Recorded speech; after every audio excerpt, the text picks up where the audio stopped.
Hi. So I got a 1999 Mazda B3000 V6 3.0 automatic. I decided to make this video because when it came time for me to replace my water pump, which is I just did right there, you see nice and shiny clean part, I could not find nothing on YouTube, nothing on the internet. It just sucked balls trying to get some information. So anyway, I just want to give whoever could need this information, because it was hectic trying to remove this part right here, which is a whole bracket that holds the AC compressor and the power steering pump, and the adjuster here. This right here, it was a pain. So just give you guys a heads up. We got a bolt right here, obviously, and we got two more. Let's see if I could read it here. Sorry. It's gonna be difficult. One down here, right here, you'll be able to see it and fill it out, and another one back here and there. Alright, let me put it in here. I don't know if you guys can see it. There'll be two bolts in there, two big bolts, which they're right here. This is what they look like. Okay, two of these, and then you got two more, which are these right here. You can see it's a bolt on the bolt. It's weird, I know, but these were tricky. Finding them was a pain in the ass. Which goes right here. I don't know if you see me pointing. Let me see if it's a better angle, sorry. So yeah, right there. That's one bolt here. And another bolt right below it. You can kind of see it.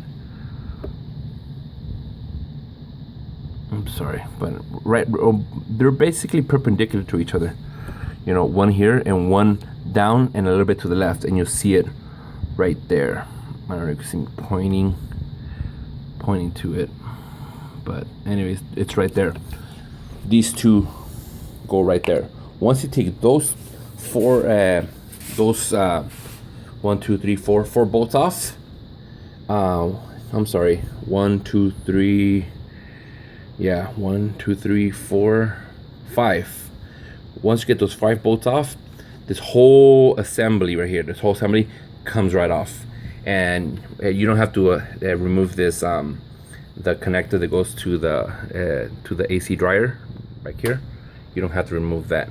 It just basically just lifts and moves to the side, which you will need. Which what sucks about this, sucks monkey balls, but you're gonna see my water pump, and this is bolt. This one right here, that little maggot right there, that one. Just to get that one, you're gonna have to remove all this right here. You have to remove that whole unit to get to that one bolt to remove the water pump.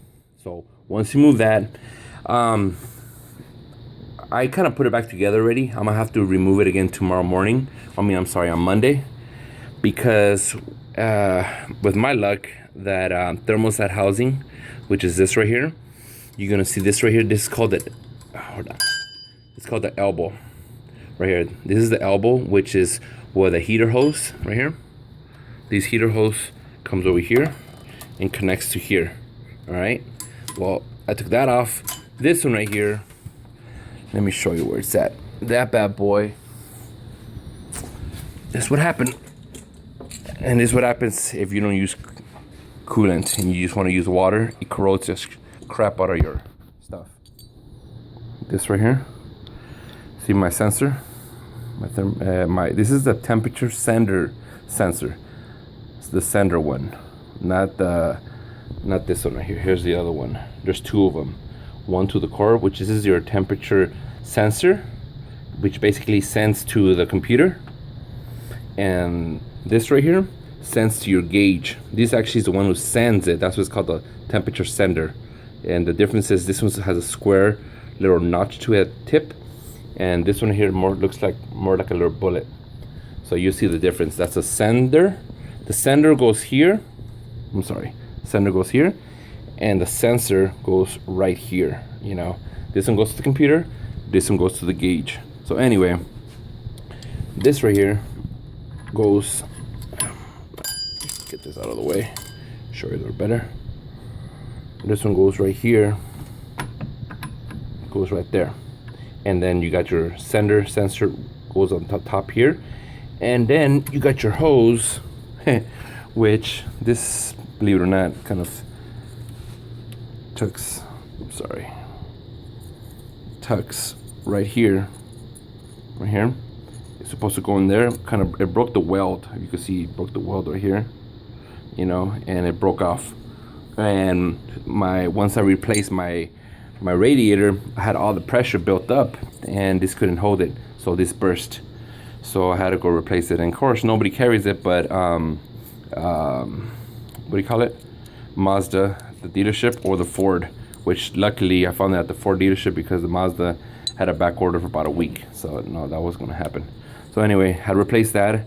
If you need part numbers, let me know, because I did an extensive research on all these parts to get up part numbers. So, and I got them all handy, which is the elbow. Remember, this is an elbow. If they try to sell you the whole housing, they're stupid, because they tried to do that with me. They couldn't, even though mine's a 99, which is a flex fuel, is a Troy Lee edition. They try to tell me that I had to buy the whole housing, and that's like over $200. No, this cost me $31. Now, if this one would have broken, this one right here, the one with the heater hose, then that one was about $100. This little elbow, this little thing's $100. This one's 31. So luckily this one though broke, and I gotta pick it up on Monday, and I'll be installing it. Anyway, yeah. So once you remove this whole unit, you'll be able to get to the backside and remove, be able to remove this. I think that's about it. Once you do that, then obviously, you know, you gotta put your fan belt, your fan clutch. That was that was a pain in the ass. But if you want a tutorial how to do that, I could help you out too, because I learned quite a couple things on how to be able to remove that. So which is right there. See, that one's pretty decent shape, I think.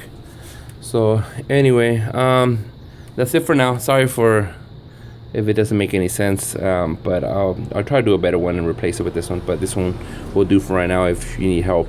Okay. I also could help you removing and putting back with your belt, with the serpentine belt, with the tensioner, because that was a little bit tricky for me too.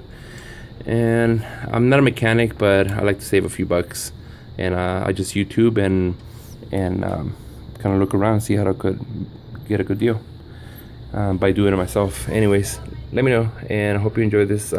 Subscribe to my channel if you get a chance. Thanks. Bye.